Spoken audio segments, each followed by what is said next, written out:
है और कधा 16 सर। तो दोस्तों मूवी की शुरुआत में हम एक महिला को देखते हैं जो किसी आदमी के साथ ना घने जंगल से होते हुए एक तांत्रिक से मिलने जा रही है। दरअसल वो महिला किसी गांव की मुखिया है और उसके गांव में आए दिन बच्चे गायब हो रहे हैं। पूरा गांव इससे परेशान है कि आखिर उनके बच्चों को कौन गायब कर रहा है, कहाँ जा रहे हैं, वो कुछ पता नहीं है उन्हें।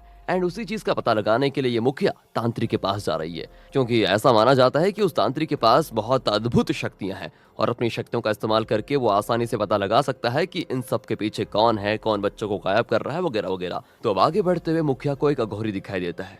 वो उससे तांत्रिक का पता पूछती है, जिस पर वो उसको रास्ता बता भी देता है। अब उसके बताए गए रास्ते के अनुसार मुखिया उस तांत्रिक के पास भी पहुंच जाती है। उसको अपनी समस्या बताती है कि हमारे इधर बच्चे गायब हो रहे हैं, वगैरह वगैरह। एंड तब तांत्रिक अपने तंत्र विद्या का इस्तेमाल करना शुरू कर देता है। साथ ही उसके पास एक रहस्यमय किताब भी होती है और इस तांत्रिक के पास कुछ ऐसी शक्ति है कि इस तांत्रिक को जिस भी चीज की समस्या का हल चाहिए होता है ना, वो बस मन में उस चीज को सोचता है और किताब खुद ब खुद वो सारी चीजें लिखकर बता देती है। एंड तब उस किताब की मदद से तांत्रिक को पता चलता है कि इन सब के पीछे एक बहुत ही खतरनाक डायन का हाथ है। वो गांव के बच्चों को चुरा कर उनके बलि देती है ताकि खुद को हमेशा जवान रख पाए। उसने अपनी जवानी के जाल में राजा को फंसाकर उनका सारा राजपाट छीन लिया, लेकिन अब तक उसका लालच कम नहीं हुआ। वो आज भी राजा की तरह और भी बकरों की तलाश में है और इसके लिए उसे अपनी सुंदरता को बरकरार रखना पड़ता है और यही वजह है कि वो बच्चों की बलि देकर उनका दिल खा जाती है, जिससे वो हमेशा जवान रहती है। अब जब ये सारी बात उस मुखिया को पता चलती है तो उसके तो होश ही उड़ जाते हैं भाई। वो तांत्रिक से पूछती है कि तो हम उस डायन को कैसे रोक सकते हैं फिर? तांत्रिक कहता है, उसे तुम मैं कोई नहीं रोक सकता, लेकिन हाँ, आज से कुछ दिनों के बाद चांदनी रात को एक बच्चा जन्म लेगा जो उस डायन को खत्म करेगा। तुम बस उसी का इंतजार करो और उस दिन तक तुम्हें गांव के बच्चों की रक्षा करनी है। ये सुनकर मुखिया तांत्रिक का धन्यवाद कहकर वहां से चली जाती है और कुछ टाइम के बाद का सीन दिखाते हैं जहां उस तांत्रिक की तबीयत कुछ ज्यादा ही खराब हो जाती है, क्योंकि उसका अंतिम समय भी करीब आ चुका था ना। इसलिए वो उस जादुई वाली किताब को कहीं पर छुपा देता है ताकि उसके परिवार के सदस्य के अलावा कोई दूसरा इंसान इस किताब को हाथ न लगा पाए, क्योंकि अगर ये किताब गलत हाथों में चली गई तो दुनिया का विनाश हो सकता है। इसलिए तांत्रिक उस किताब को बहुत ही सेफ जगह पर छुपाकर अपना दम तोड़ देता है। अब ये सीन कुछ सालों के बाद के समय पर शिफ्ट होता है, जहां पर अरुण नाम का एक डायरेक्टर एक एक्टर को अपनी स्टोरी बता रहा है कि मैं इस स्टोरी पर ना एक मूवी बनाना चाहता हूँ। लेकिन जब वो एक्टर उस स्टोरी को पढ़ता है ना, उसे तो वो स्टोरी एकदम वाहियात लगती है, बिल्कुल ही ओल्ड फैशन स्टोरी। इसलिए वो साफ साफ इस स्टोरी पर काम करने से मना कर देता है। बेचारा अरुण उदास होकर घर वापस आ जाता है। दरअसल दोस्तों, अरुण के दादा कोई और नहीं बल्कि वही तांत्रिक है जिससे हमने मूवी की शुरुआत में देखा था। और अभी वो किताब थी ना जो तांत्रिक ने छुपाई थी, वो अरुण के घर में ही मौजूद है। लेकिन अरुण को इस बात पर विश्वास ही नहीं है कि जादुई किताब हो भी सकती है, मतलब उसे अपने दादा पर भरोसा ही नहीं था। एंड अरुण जब अपने दोस्तों के साथ किसी बढ़िया स्टोरी की तलाश में जा रहा होता है, तब जाते जाते उसकी माँ उसे वही किताब देती है, ये कहते हुए कि कभी तुम किसी मुसीबत में पड़ जाओ तो यही किताब तुम्हारी मदद करेगी। अरुण अब उस किताब को लेना तो नहीं चाहता, पर अब माँ कह रही है तो बेचारा क्या करे, उसे अपने पास रख लेता है। फिर वो अपने दोस्त सुरेश के साथ राजू नाम के अपने एक और दोस्त से मिलने जा रहा होता है ताकि तीनों मिलकर मूवी के लिए एक अच्छी स्टोरी लिख पाए। रास्ते में होता ये कि अरुण अपनी बहन को उसके कॉलेज छोड़ देता है, जहाँ पर कुछ सीनियर्स अरुण की बहन को परेशान करने लग जाते हैं, लेकिन वो तो उनको ऐसा धमकाती है कि उनकी हवा निकल जाती है। पर सुरेश को लगता है कि सीनियर्स अब भी अरुण की बहन को परेशान कर रहे होंगे, इसलिए वो बस हीरो बनते हुए उसे बचाने चला जाता है। लेकिन तब उसकी सारी हीरोपंती वो सीनियर मार मार के निकाल देते हैं, उसे इतना मारते हैं कि बेचारे की वहीं पर हवा टाइट हो जाती है। इधर हम राजू को देखते हैं जो कि एक ढोंगी तांत्रिक है। उसके पास एक कपल अपनी समस्या को लेकर आते हैं जिनकी बेटी लापता हो गई थी। राजू भी अपनी नकली तंत्र विद्या का इस्तेमाल करके पता लगाने की कोशिश करता है कि वो अभी कहाँ हो सकती है, लेकिन जब उसको कुछ समझ में नहीं आता ना, तो वो अपनी कहानी बता देता है कि तुम्हारी बेटी अपने बॉयफ्रेंड के साथ कहीं भाग गई है। अब ये सुनकर तो वो कपल बड़े उदास हो जाते हैं और राजू को उनकी मदद करने के लिए धन्यवाद कहकर वो चले जाते हैं। अगले दिन अरुण और सुरेश दोनों राजू से मिलने उसके गांव आते हैं। वहां पर आते ही उनकी बहस चाय के टपरी वाले से हो जाती है, जहां दोनों एक दूसरे का खूब मजाक भी उड़ाते हैं और जमकर बहस करने के बाद वो दोनों राजू के घर पर आ जाते हैं। वहां उनको देखकर राजू तो एकदम खुश हो जाता है और फिर वो तीनों मिलकर एक अच्छी स्टोरी लिखना शुरू कर देते हैं। लेकिन उनकी समझ में नहीं आ रहा होता है कि कहानी कहाँ से शुरू करें, इसलिए बिना कुछ लिखे वो आराम से सो जाते हैं। पर जैसे उनकी आंख लगती है, हम एक लड़की को उनके घर में घूमते हुए देखते हैं। उस लड़की को देखकर तो ऐसा लग रहा था मानो वो कोई इंसान नहीं बल्कि आत्मा हो। अगले दिन राजू का मकान मालिक किराया लेने के लिए आ जाता है। अरुण और सुरेश को तो लगता है कि कोई पागल आदमी है जो सीधे अपनी बाइक घर में घुसेड़ते हुए आ रहा है, इसलिए वो दोनों उस पर बरस पड़ते हैं कि तुम्हारी हिम्मत कैसे भी घर में आने की है और बाइक भी हमारे घर के पास कैसे लेकर आ गए तुम, ये हमारा घर है, यहाँ से निकलो। अब जब राजू उनको झगड़ते हुए देखता है तो उसकी हालत एकदम पतली हो जाती है, क्योंकि वो तो मकान मालिक था जो किराया लेने के लिए आया था। फिर वो मकान मालिक से माफी मांगते हुए कहता है कि सॉरी, इनको माफ कर दो, आप ये नहीं जानते थे कि आप मकान मालिक हो। लेकिन कहाँ मकान मालिक का गुस्सा तो सातवें आसमान पर पहुंच जाता है। वो राजू को धमकाते हुए कहता है कि बेटा, अगर 1 हफ्ते के अंदर मेरा किराया मुझे नहीं मिला ना, तो तुम तीनों को बेच कर, ध्यान से सुनना, बेच कर अपना किराया वसूल करूंगा। इतना कहकर वो चला जाता है। अब रात को अरुण को याद आता है कि उसके पास, हाँ, उसके दादा की किताब है, वो मतलब वो जादुई किताब, उसमें शायद कोई अच्छी कहानी हो सकती है, तो अगर होगी तो उनकी किस्मत खुल जाएगी। इसलिए वो बाकी दोस्तों के साथ उस किताब को खोलता है, लेकिन वो किताब पूरी तरह से खाली होती है। सुरेश कहता है कि अरे कोई बात नहीं, हम इस किताब पर कहानी लिख लेंगे।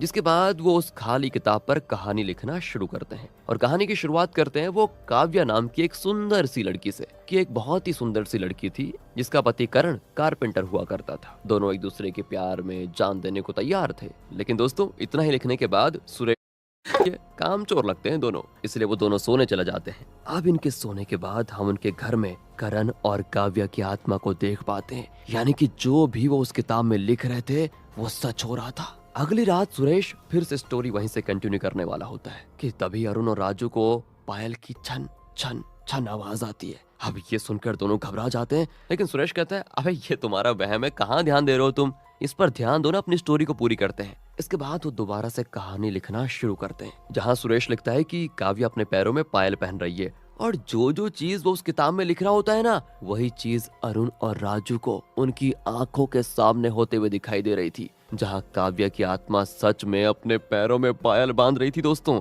और वहीं करण वो भी मौजूद था वहां पर। ये देखकर तो दोनों दंग रह जाते हैं, उनकी समझ में नहीं आता कि हम जो लिख रहे हैं वो सच कैसे हो सकता है, कहीं ये कोई सपना तो नहीं। इसीलिए अगले दिन अरुण और राजू दोनों एक दूसरे से बात करते हैं इस बारे में कि अगर सपना हुआ तो दो लोगों को यार एक जैसा सपना थोड़ी आएगा, थोड़ा बहुत अंतर तो होना चाहिए। और दोस्तों, अगर कभी दो लोगों को एक जैसा सपना आ भी जाए तो जो चीज वो देखते हैं कम से कम उनका हुलिया तो अलग होना ही चाहिए, लेकिन नहीं। हैरानी की बात तो यह है कि अरुण और राजू काव्या का हुलिया एकदम सेम बताते हैं। इससे दोनों को यकीन हो जाता है कि भाई ये कोई सपना नहीं था, कुछ बहुत ही खतरनाक चीज थी। ये दोनों सुरेश से पूछते हैं कि एक बात बता, तुझे भी हमारी तरह काव्या और करण दिखते हैं क्या घर में? क्योंकि जब तुम कहानी लिख रहे थे ना कल को, तो उस समय हमारे सामने यार वो दोनों खड़े थे। ये सुनकर तो सुरेश भी हैरान रह जाता है कि तुम कह क्या रहे हो, पी रखी है क्या तुमने आज? मैंने तो किसी को नहीं देखा। लेकिन दोस्तों, अब होता यह है कि जब दो दोस्त कह रहे हैं कि हमने किसी को देखा, तो तीसरा भी सोचता है कि यार मैं क्यों नहीं देख पाया। और ये तो छोड़िए, अरुण और राजू सुरेश से ये भी कहते हैं कि तुम्हें पता है काव्या बहुत ही सुंदर थी। अब ये सुनकर सुरेश को थोड़ा जलन भी होती है कि यार इन्होंने इतनी सुंदर लड़की देखी और मैं नहीं देख पाया। अब सुरेश सोचता है कि मैं और अच्छे तरीके से काव्या की सुंदरता को इमेजिन करके लिखूंगा। और जब वो लिखना शुरू करता है ना, तो वहाँ पर पहले से कुछ एक्स्ट्रा लाइंस लिखी होती हैं कि काव्या और करण एक दूसरे को फ्रूट्स खिला रहे हैं, लेकिन खिलाने के बाद वो उसी फ्रूट्स काटने वाले चाकू से एक दूसरे पर हमला भी कर देते हैं। हमले से उन्हें कुछ तो नहीं होता, पर मजा बहुत आ रहा होता है। अब ये पढ़कर वो हैरान रह जाता है, उसकी समझ में नहीं आता कि ये लाइन किसने लिखी है, हमने तो लिखी नहीं। तभी दूसरे कमरे से उसे कुछ आवाजें आती है, वो तुरंत वहाँ पर जाता है। ओह माय गॉड, वहाँ पर काव्या और करण एक दूसरे को फ्रूट्स खिला रहे होते हैं और उसी चाकू से हमला भी कर देते हैं। पर बेचारा सुरेश अब भी काव्या को देख नहीं पाया। अब ये सारी चीजें होते हुए देखकर वो लोग डिसाइड करते हैं कि ये सब कुछ इस किताब की वजह से हो रहा है, आगे चलकर कहीं हमारी भी जान को खतरा ना हो जाए, इसलिए बेहतर यही होगा कि हम इस किताब में कुछ ना लिखें। लेकिन किताब में ना लिखने की वजह से अब घर के आईने पर अपने आप स्टोरी लिखने लग जाती है और उसी स्टोरी के हिसाब से अरुण और राजू काव्या को देख पा रहे थे। अब इन सारी चीजों से अरुण और राजू को काफी ज्यादा डर हो जाता है। लेकिन सुरेश, अरे वो तो बस काव्या को देखने के लिए इतना उतावला है कि क्या कहें। और जब अरुण किताब को रखने वाला होता है, सुरेश कहता है नहीं, ये किताब मुझे दे, और छीनने के चक्कर में वो किताब जमीन पर गिर जाती है। तब उसके अंदर से करण बाहर निकलता है, जिससे अब सुरेश भी देख पा रहा होता है। बाहर आने के बाद करण उन तीनों से कहता है, तुम लोग कहीं नहीं जा सकते। इस घर में आज से कई सालों पहले मैं और काव्या रहा करते थे, लेकिन हमारे साथ हमारी शादी वाले दिन ऐसा कुछ हुआ कि हमारी जान चली गई। उसके बाद से हमारी आत्मा इस घर में कैद है। जब तक हमें इंसाफ नहीं मिलेगा, तब तक हमारी आत्मा को शांति नहीं मिलेगी। अरुण के यहाँ पर आने पर मुझे पता चला कि अरुण उसी तांत्रिक का पोता है जिसके पास जादुई शक्तियाँ और वो किताब है। उस किताब और शक्ति का इस्तेमाल करके अरुण पता लगा सकता है कि हमारे साथ क्या हुआ था। अगर अरुण ने इस बारे में पता लगा लिया तो मैं तुम तीनों को यहाँ से जाने दूंगा, वरना यहीं पर मार डालूंगा। दोस्तों, ये सुनकर तो तीनों की हालत खराब हो जाती है। फिर करण उन्हें अपने और काव्य के बारे में बताता है कि ये बात आजादी से पहले की है, जब यहाँ पर अंग्रेजों का राज था। काव्या, जिसका नाम असल में कैथरीन है, वो अंग्रेज ऑफिसर की बेटी थी। हम दोनों को पहली नजर में एक दूसरे से प्यार हो गया और उसके बाद हम दोनों एक साथ रहने लगे। लेकिन जब इसके बारे में काव्या के पिता को पता चला तो उन्होंने काव्या को साफ साफ कह दिया कि अगर वो एक इंडियन से शादी करेगी तो उनका पिता और बेटी का रिश्ता खत्म हो जाएगा। लेकिन काव्या मुझे छोड़ने को तैयार नहीं हुई। तब उसके पिता ने उसको घर से बाहर फेंकवा दिया। इसलिए काव्या मेरे साथ मेरे घर पर आकर रहने लगी। लेकिन जैसे वो मेरे घर आई, आसपास के लोगों ने उसके साथ बुरा बर्ताव करना शुरू किया। अंग्रेज होने की वजह से वो उसको बहुत बुरा भला कहते थे, लेकिन वो बेचारी हर बात को अनदेखा कर देती थी। लेकिन जिस दिन हमारी शादी होने वाली थी उसी रात दुर्घटना हो गई और हम दोनों मारे गए। अब इनकी कहानी को सुनकर अरुण और बाकी को काफी बुरा लग जाता है कि यार बेचारों के साथ अच्छा नहीं हुआ। वो ये तय कर लेता है कि चाहे कुछ भी हो जाए वो इनको इंसाफ दिलाकर ही रहेंगे। इसलिए तीनों सोचने लग जाते हैं कि आखिर शादी वाली रात को इनके साथ हुआ क्या होगा जिससे इनकी जान चली गई। मतलब तो वो अपने हिसाब से उस किताब में कहानी लिखने लग जाते हैं और जब वो सही कहानी लिखते वैसा ही काव्य और करण अपने आप हरकत करने लगते हैं ताकि पता चल सके कि उस रात क्या हुआ था। पर जब वो गलत लिखते हैं तो वो दोनों उसी पोजीशन में स्टॉप हो जाते हैं। इससे दोस्तों इनको समझ में आ जाता है कि ये चीज उस दिन हुई थी या नहीं हुई थी। इसलिए जब उनको पता चल जाता है कि ये गलत लाइन है तो वो उसकी जगह पर दूसरी लाइन लिखते हैं चेक करने के लिए कि ये सही है या फिर नहीं।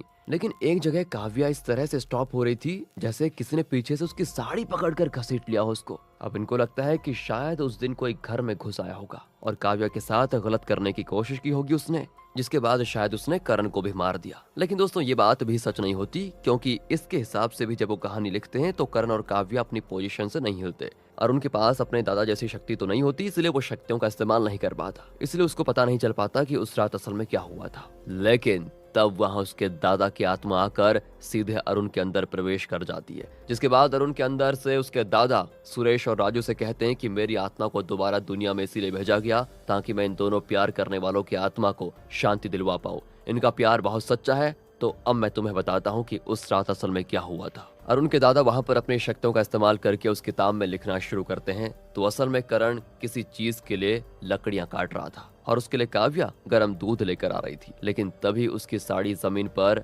गढ़े कीले में फंस गई, जिससे ऐसा लगा कि किसी ने काव्या को पीछे से घसीट लिया और साड़ी फंसने की वजह से वो जैसे नीचे गिरी वो कीला सीधा काव्या के सर पर आकर लग गया, जिससे उसकी मौत हो गई। ये देखकर करण के उस समय होश उड़ गए कि अचानक से काव्या को ये क्या हो गया। वो भागते हुए काव्या के पास आया, लेकिन परेशानी में उसने अपनी कुल्हाड़ी ठीक तरह से ऊपर नहीं रखी, जो सीधे उसके ऊपर गिर गई और इस वजह से वो भी मारा गया। और उस टाइम करण को ऐसा लगा कि किसी ने काव्या को पीछे से धक्का मारा और उसी इंसान ने उससे सर पर कुल्हाड़ी भी मारी है। यही वजह है कि उन दोनों की आत्मा को आज तक शांति नहीं मिली और वो प्रतिशोध की आग में जल रहे थे। ठीक है, अब जैसे कि काव्या और करण की आत्मा को सच्चाई पता चल जाती है तो उनकी आत्मा को शांति मिल जाती है और अपना काम पूरा करने के बाद अरुण के दादाजी की आत्मा भी उसके शरीर से निकलकर चली जाती है। तीनों दोस्त एकदम से खुश भी हो जाते हैं और अभी तक जो भी उनके साथ हुआ वो उसी पर एक स्टोरी लिखते हैं। ये स्टोरी एक्टर्स और बाकियों को इतनी ज्यादा पसंद आ जाती है कि अरुण को मूवी डायरेक्ट करने का ऑफर मिल जाता है। ये देखकर वो खुश, उसकी तमन्ना पूरी और वो काव्या और